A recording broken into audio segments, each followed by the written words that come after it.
Hello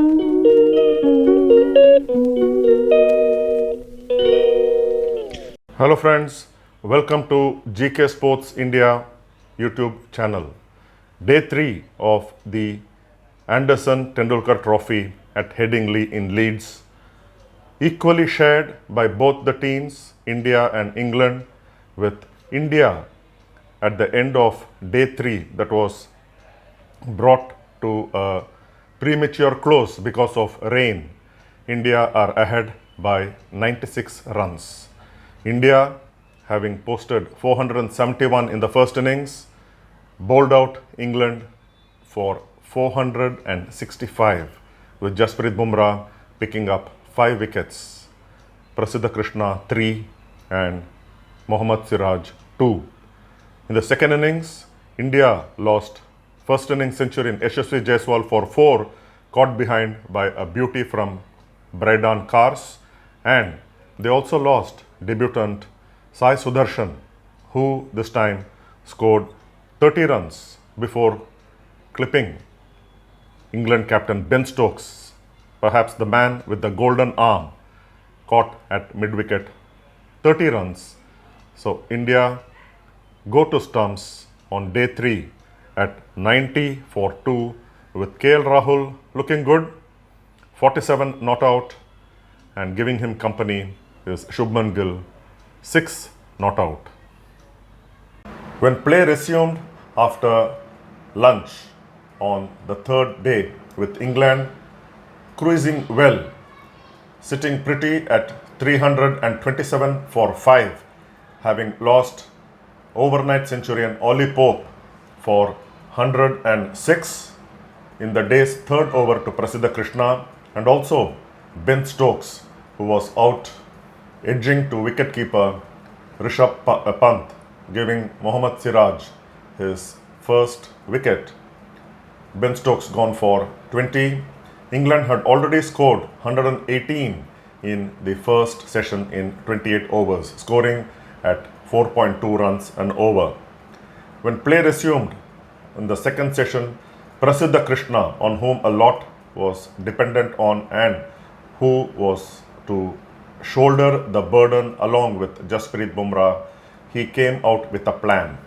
He packed the onside field, had at least 5 fielders on the onside, bowling short pitches and hoping the England batsmen Harry Brook and number 7 Jamie Smith to give a catch to one of those fielders. There was not a single fielder in front of square on the off side.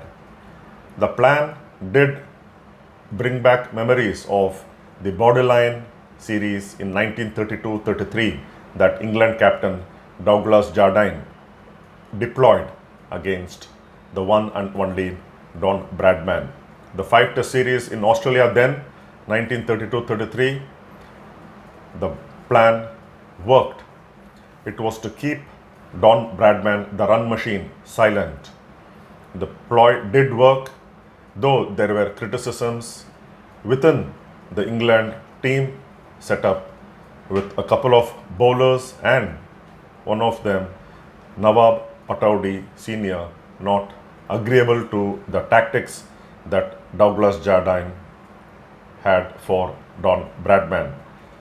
England did win the series 4-1, but Bradman scored 1 century and 3 half centuries in that 5-match series, of which he played 4 matches, missing out the first one.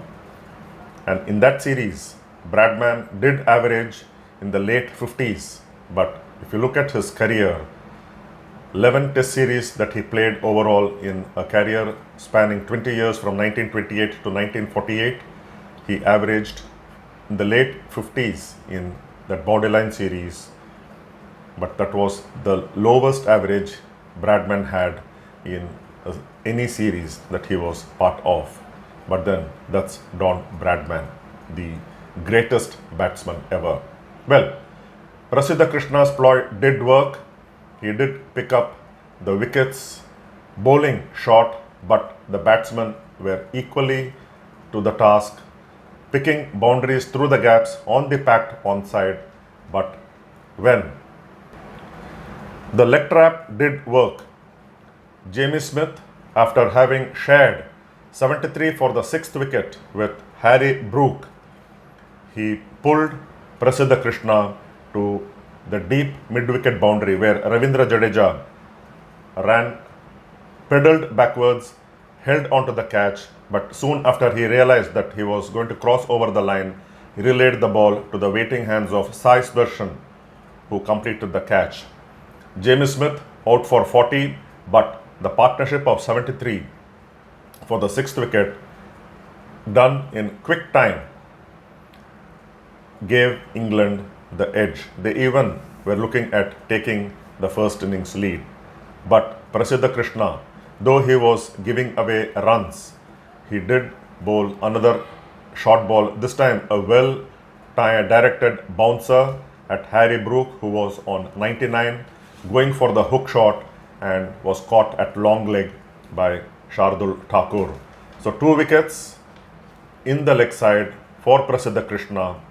The leg trap did work. Of course, there was no attempt or no intention to bodily harm the batsman, and that is not allowed in these days. Though in those days, Douglas Jardine adopted the leg trap theory, intending to not only harm the Australian batsmen and in particular Bradman, but also to get them out caught in the waiting hands of the fielders placed on the leg side.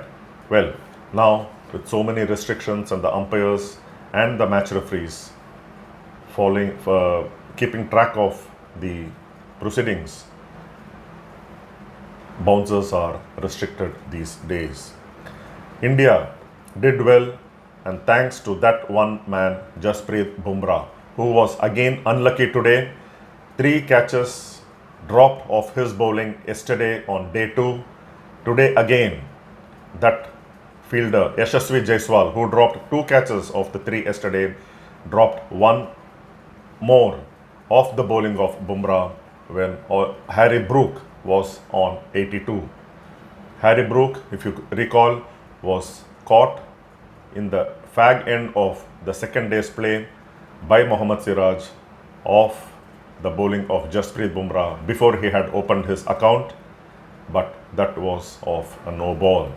So Harry Brook capitalized on it, attacked the Indian bowlers, made them look pedestrian, scored 99 runs, 1 short of a I won't say well deserved because he was lucky to get there, but you take those chances and it is not the batsman's fault that the catches are dropped. Harry Brook, 99 runs, and the moment he was out at 398, India were leading by 73 runs. India ought to have bowled out the tail for less than what they eventually made, and India ought to have taken a bigger first innings lead than just the 6 runs. And this was largely thanks to Chris Wokes and Bryden Cars and their 55-run partnership in only 7.2 overs. That almost gave England the lead, but then when you have Jasprit Bumrah, and every time that he comes on to bowl a spell, he doesn't disappoint his captain. He picks up wickets. He finished with 5 wickets, his 14th 5-wicket haul in Test cricket. 5 for 83. Jasprit Bumrah does it once again. Gives India a very marginal first innings lead. It could matter for nothing. It could also, you never know, when things get tighter, it could be crucial 6-run first innings lead for India. Prasidh Krishna, 3 for 128 in 20 overs, going at more than 6 runs and over. That is very, very expensive. And Mohammad Siraj, who though beat the bat, could have bowled much better. 2 for 122 in his 27 overs. And Shardul Thakur was hardly used, bowled only 6 overs in the entire innings, gave away 38 runs without any wicket. And Ravindra Jadeja, the lone spinner, though he would have been happier if there was another spinner, or India did miss a second spinner in Kuldeep Yadav for sure.